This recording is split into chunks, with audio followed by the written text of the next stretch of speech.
Bismillahirrahmanirrahim. Assalamualaikum warahmatullahi wabarakatuh. Alhamdulillah, alhamdulillahilladzi bi ni'matihi tatimmus shalihat. Alhamdulillah ala kulli hal, asyhadu an la ilaha illallah wahdahu la syarika lah wa asyhadu anna Muhammadan abduhu wa rasuluhu la nabiyya wa la rasula ba'dah. Bapak dan Ibu jamaah salat subuh hafizahumullah ta'ala, yang mudah-mudahan selalu mendapatkan penjagaan dari Allah Subhanahu wa ta'ala. Bersyukur kita kepada Allah Subhanahu wa ta'ala pada pagi hari ini Allah masih memberikan kita kesempatan untuk bisa mudah-mudahan melaksanakan ibadah puasa di hari yang ke-8 ini. Tidak terasa sudah satu pekan kita berpuasa, dimulai dari tanggal 3 kemarin dan hari ini sudah memasuki hari yang ke-8. Dan kita pun sudah diberikan nikmat berupa kemampuan untuk bisa melangkahkan kaki kita menuju rumah Allah Subhanahu wa ta'ala untuk melaksanakan ibadah salat subuh berjamaah. Yang mudah-mudahan waktu pagi kita termasuk waktu pagi yang mendapatkan doa dari Nabi sallallahu alaihi wasallam, di mana Nabi sallallahu alaihi wasallam berdoa, Allahumma barik li ummati fi bukuriha. Ya Allah, tolong berkahi umatku di waktu paginya. Dan mudah-mudahan kita semua termasuk hamba-hamba Allah yang mendapatkan berkah dan pengkabulan dari doa Nabi sallallahu alaihi wasallam. Salawat dan salam juga semoga selalu senantiasa kita persembahkan, kita sanjungkan, kita lantunkan kepada Nabi kita dan Rasul kita Muhammad sallallahu alaihi wasallam beserta para sahabat, keluarga maupun para pengikutnya, dan mudah-mudahan kita semua termasuk orang-orang yang mampu meneladani kehidupan beliau. Hadirin rahimakumullah, ketika kita membahas bulan Ramadan, tentu ada banyak sekali ibadah yang bisa kita lakukan di bulan ini. Dan ada beberapa ibadah juga memang khusus hanya bisa dilakukan pada bulan Ramadan. Salah satunya sholat tarawih. Maka bapak-bapak, ibu-ibu, kalau sudah selesai Ramadan, malam-malam ke masjid mau ngapain? Mau tarawih? Maka ada di luar bulan Ramadan ibadah tarawih. Dan ada beberapa ibadah-ibadah lain yang hanya bisa dilakukan pada bulan Ramadan, tetapi tidak bisa kita lakukan pada bulan-bulan yang lain. Salah satu keutamaan bulan Ramadan tentu di surat Al-Baqarah yang sudah kita hafal semua, ketika Allah Subhanahu wa ta'ala berfirman, "Syahrul Ramadan alladzi unzila fihi al-Qur'an." Bulan Ramadan merupakan bulan diturunkannya Al-Qur'an. Untuk apa Al-Qur'an diturunkan? Hudan linnas, sebagai petunjuk al-huda bagi manusia. Wa bayyinatin minal huda, juga sebagai pembeda, penjelas dari petunjuk itu. Jadi setelah diberikan petunjuk, Allah jelaskan bagaimana cara kita memahami petunjuk itu. Wal furqan, dan juga sebagai pembeda mana yang benar, mana yang salah. Tetapi kalau bab kita hari ini adalah menghafal Quran, membaca Quran, saya yakin itu semua sudah selesai kita. Setiap bulan Ramadan, kegiatan tadarus di masjid kita ini saya yakin sudah rutin dilaksanakan. Bahkan berlanjut di rumah-rumah kita. Kita semua punya target minimal selesai Ramadan khatam 1 kali. Itu Pak membaca, dan saya yakin sudah selesai semua di kita. Semangat kita dalam membaca Al-Quran, semangat kita dalam mengkhatamkan Al-Quran, itu semua sudah ada di kita. Kemudian naik lagi ketika berikutnya menghafal Al-Quran. Berapa banyak sekolah-sekolah Islam hari ini, bahkan mungkin dari tingkat TK, dari ketika anak-anak masih kecil sudah diajarkan bagaimana cara menghafal Al-Quran. Ketika lulus ditargetkan 2 juz hafal, juz 29, juz 30. Artinya generasi hari ini merupakan generasi yang sudah selesai semua untuk urusan membaca, untuk urusan menghafal Al-Quran. Kalau toh generasi yang lalu, generasi kita yang sudah lewat, yang mungkin sudah menjadi pejabat, mungkin sudah menjadi orang besar, sudah menjadi pemimpin, tapi kok masih belum bisa baca Quran, ya kita ikhlaskan saja itu. Karena memang sudah kadung Pak, mau bagaimana lagi? Maka tugasnya hari ini adalah menjaga generasi yang akan datang ini, menjaga tunas-tunas baru ini jangan sampai mengikuti kita. Maka ketika sudah membaca, sudah menghafal, kita naikkan levelnya ke tingkat berikutnya, yaitu mengamalkan Al-Quran. Ini yang memang menjadi PR dari kita di kita hari ini. Ketika Al-Quran itu sudah rajin kita baca, Al-Quran itu sudah rajin kita hafal, maka seharusnya level berikutnya adalah, dan puncak dari Al-Quran itu adalah diamalkan dalam kehidupan sehari-hari kita. Bukan hanya diamalkan ketika sholat, bukan hanya diamalkan ketika kita membaca doa, kita cari doa-doa yang ada di Quran dan dipanjatkan oleh orang-orang saleh terdahulu. Tetapi lebih dari itu, keseharian kita pun harusnya diatur oleh Al-Quran. Karena begitulah kehidupan Nabi SAW. Nabi mulai dari bangun tidurnya sampai tidur lagi, keseharian Nabi isinya Quran. Maka Nabi wajar disebut Al-Quran berjalan. Karena mulai dari bangun tidurnya, ya ayyuhal muzammil qumil laila illa qalila, bangun pada sebagian malam. Itu kalimat Quran semua, perintah Allah Subhanahu wa taala semua dalam Al-Quran. Nisfahu aw yusmihu qalila, setelah bangun apa yang dilakukan? Auzid alaihi wa rattilil Qur'ana tartila. Setelah bangun pada sebagian malam, dirikanlah sholat, kemudian membaca Al-Quran. Nah, bangun tidur itu dibahas oleh dalam Al-Quran. Artinya, bangun tidur itu merupakan sesuatu yang sangat penting dan sangat besar sekali. Karena kalau tidak penting, mustahil Allah bahas dalam Al-Quran. Contoh, ibu-ibu masak sayur asem, ada nggak di Quran? Nggak ada. Berarti masak sayur asem bukan sesuatu yang besar, makanya tidak dibahas di Quran. Tetapi sesuatu yang dibahas oleh Allah Subhanahu wa taala dalam Al-Quran itu pasti sesuatu yang besar, dan keseharian Nabi semuanya ada di dalam Al-Quran. Karenanya pengamalan Al-Quran ini merupakan urgensi, merupakan sesuatu yang penting untuk bisa kita lakukan hari ini. Bapak Ibu jamaah salat subuh rahimahullah ta'ala, saya ingin memulai dengan kalimat dari sahabat mulia yang juga ahli Quran, di mana tingkat keilmuan beliau yang paling tinggi adalah tentang Quran pula, yaitu ilmu tafsir, yakni sahabat mulia Abdullah bin Mas'ud radhiyallahu anhu. Abdullah bin Mas'ud merupakan satu dari 8 orang yang paling banyak meriwayatkan hadis-hadis Nabi sallallahu alaihi wasallam.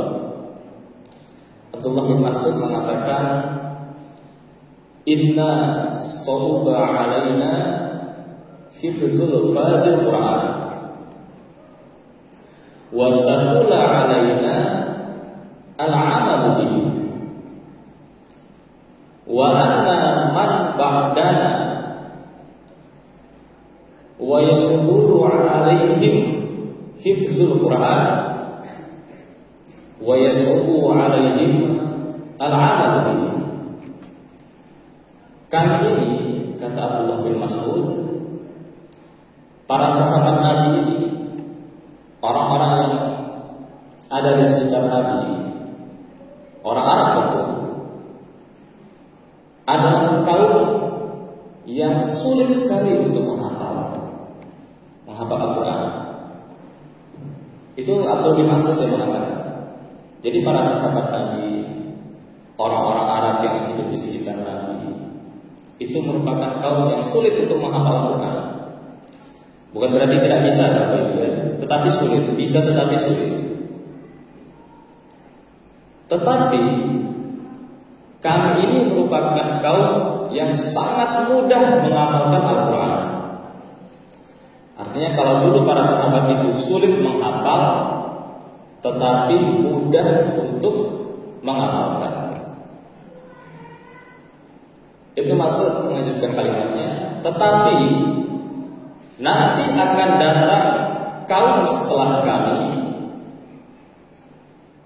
yang sangat mudah untuk menghafal Al-Quran, tetapi sulit untuk mengamalkan. Sudah kejadian belum Bapak Ibu? Bapak Ibu jawab ya, bukan saya. Artinya anak-anak kita hari ini, kita hari ini, generasi hari ini, zaman ini, barangkali masuk ke dalam kalimat Abdullah bin Mas'ud bahwa akan datang kaum yang sangat mudah menghafal, bahkan usia SD sudah hafal 30 juz, ketika usia SMP sudah menghafal hadis-hadis Nabi SAW dan seterusnya, tingkatan hafalannya ditingkatkan. Tetapi mereka sulit untuk mengamalkan Al-Quran. Kebalikan dari para sahabat. Kalau sahabat sulit menghafal tetapi mudah mengamalkan. Kalau kaum yang berikutnya mudah menghafal tetapi sulit untuk mengamalkan. Nah, PR untuk mengamalkan Quran itu yang seharusnya menjadi fokus kita hari ini. Karena tadi kalau kita berhenti di bab membaca, kita berhenti di bab menghafal, itu saya yakin sudah semua di kita. Semangat kita minimal kalau bapaknya nggak hafal, anak-anaknya yang hafal.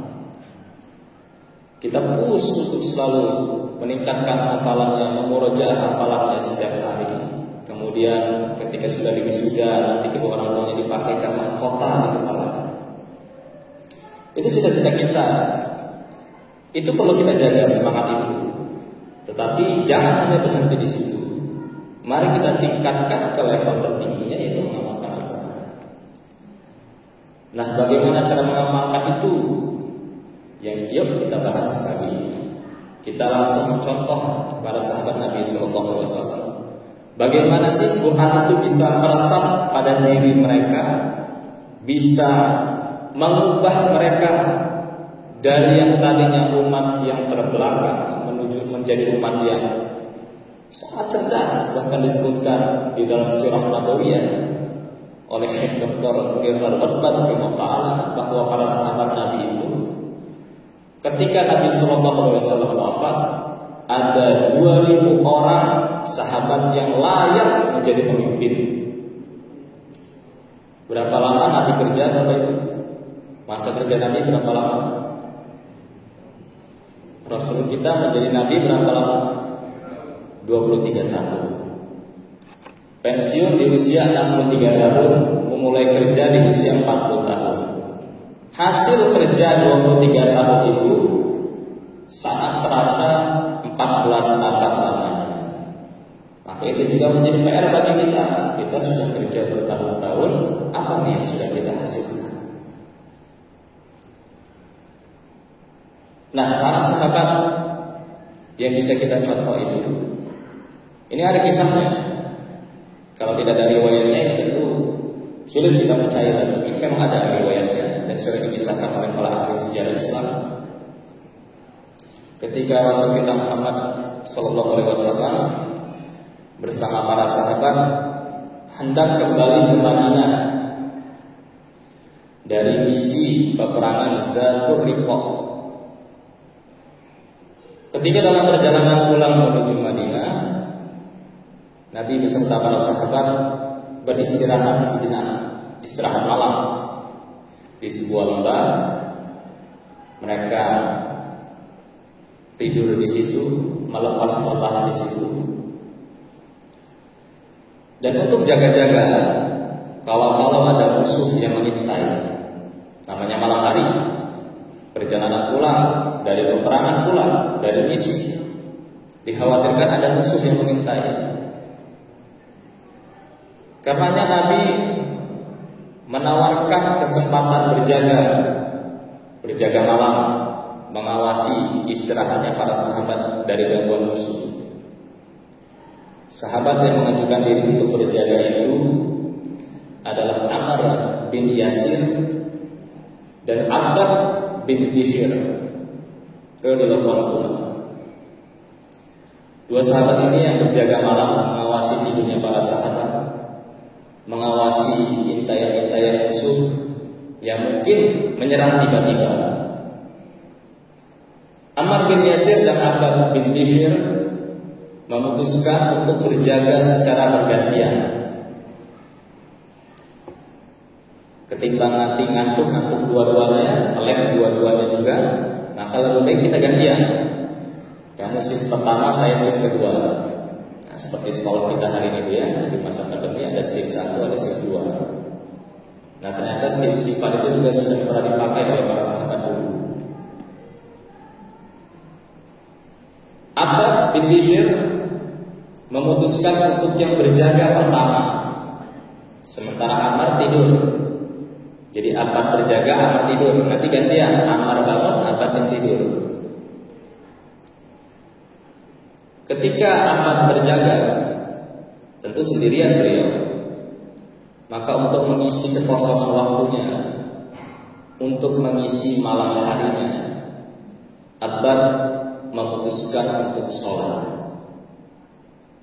Malam-malam sendirian, kawannya tidur, yang lain tidur. Ngapain saya? Maka saya memutuskan untuk sholat, kata Abbad. Maka ketika Abbad bin Bishr tengah khusyuk dalam sholatnya, beliau menikmati bacaan Qur'annya. Tiba-tiba musuh mengintai. Musuh perhatikan ini ada yang sholat. Kemudian di sekelilingnya tidak ada yang berjaga.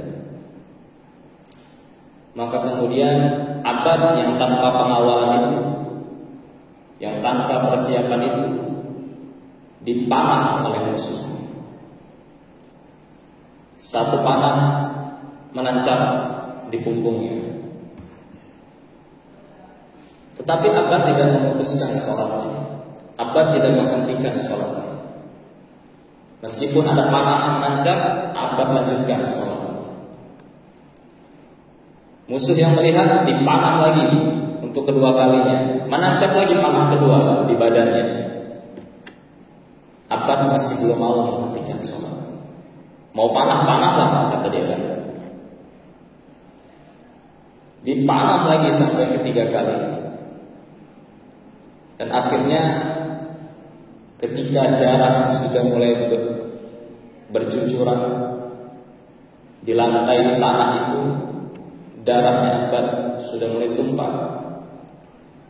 Barulah Abbad membangunkan sahabatnya, yaitu Ammar bin Yasir tadi. Ammar yang melihat peristiwa ini, Ammar bertanya, kenapa kamu tidak bangunkan saya? Ini darah kamu sudah banyak, nyawa kamu terancam. Kenapa tak lekas kau bangunkan saya? Abbad kemudian mengatakan, aku tidak ingin memutuskan kenikmatanku bersama Quran. Mau panah-panah lah. Kenikmatan Quran yang kubaca ini tidak ingin kuputuskan. Artinya, Bapak Ibu semua, Abbad menjadi contoh bahwa ketika Al-Quran ini sudah meresap ke dalam diri kita, sudah masuk ke dalam hati kita, sudah kita nikmati Quran ini, maka Al-Quran inilah yang akan menjadi penjaga bagi kita. Karena toh Abbad tidak meninggal di situ, meskipun 3 panah menancap dalam tubuhnya. Abbad nanti wafatnya tahun 12 Hijriah ketika perang Ridha, perang melawan orang murtad, ketika Abu Bakar sudah menjadi khalifah. Masih lama Abbad wafatnya, bukan karena panah itu. Maka tidak perlu kita khawatir akan nasib kita, akan hidup yang kita jalani. Asalkan kita mau mengisi hidup ini dibimbing oleh Quran, maka Quranlah yang nantinya akan menjadi penyelamat bagi kita. Ketika anak-anak kita ini sudah mampu menghafal Quran, fasih dalam membaca Al-Quran, kemudian mereka mengamalkan Al-Quran, maka toh berarti mereka sudah menjadi orang-orang soleh. Maka Bapak Ibu tidak perlu khawatir akan nasib mereka nanti ke depan. Karena Allah yang akan jaga mereka nanti. Termasuk menjaga kedua orang tuanya, bahkan generasi sebelum dan setelahnya. Karena itulah ketika saya yakin Bapak Ibu sudah tahu kisah ketika Nabi Musa alaihissalam berguru pada Nabi Khidir. Nabi Khidir kan melarang Musa untuk banyak tanya. Sudah kamu nurut saja. Maka ketika sampai di suatu tempat, Nabi Khidir menghancurkan sebuah rumah. Nabi Musa kan protes, kenapa dihancurkan rumah ini? Kata Nabi Khidir, rumah ini di bawahnya terdapat harta anak yang soleh. Tetapi ternyata yang soleh itu bukan si anak, dalam tafsir dikatakan. Karena yang soleh itu adalah bapaknya. Bapaknya 8 generasi di atasnya. Artinya ketika kita bisa menjadi orang yang soleh, menjadi orang yang bertakwa kepada Allah Subhanahu wa Ta'ala, dan kita didik pula generasi-generasi setelah kita ini menjadi anak-anak yang soleh pula, maka kita tidak perlu khawatir dengan nasib mereka. Kita tidak perlu khawatir dengan hidup apa yang mereka jalani, karena Allah Subhanahu wa Ta'ala yang akan menjadi penjaga bagi mereka. Karenanya di bulan Ramadan ini juga merupakan bulannya pendidikan. Ini merupakan bulannya Al-Quran, waktu yang tepat bagi kita untuk melatih anak-anak, melatih generasi setelah kita ini untuk bisa mengamalkan Al-Quran, untuk bisa menerapkan isi ajaran Al-Quran ini lebih dari sekedar membaca, lebih dari sekedar menghafal, tetapi mampu membawa perubahan sekaligus manfaat bagi diri mereka dan juga bagi orang-orang di sekitar mereka, wabil khusus kedua orang tuanya. Karenanya Bapak Ibu semua, kita bisa mengambil pelajaran dari kisah Abad tadi. Ketika Quran ini sudah bisa dinikmati, ketika Quran ini sudah bisa meresap pada diri kita dan mampu kita amalkan, maka Allah Subhanahu wa Ta'ala yang akan menjadi penjaga bagi kita. Kita akhiri kutub pagi ini dengan bersama-sama membaca doa penutup majelis. Subhanallahumma wa bihamdika, asyhadu an la ilaha illa anta, astaghfiruka wa atubu ilaik. Mohon maaf jika ada kekurangan. Wassalamualaikum warahmatullahi wabarakatuh.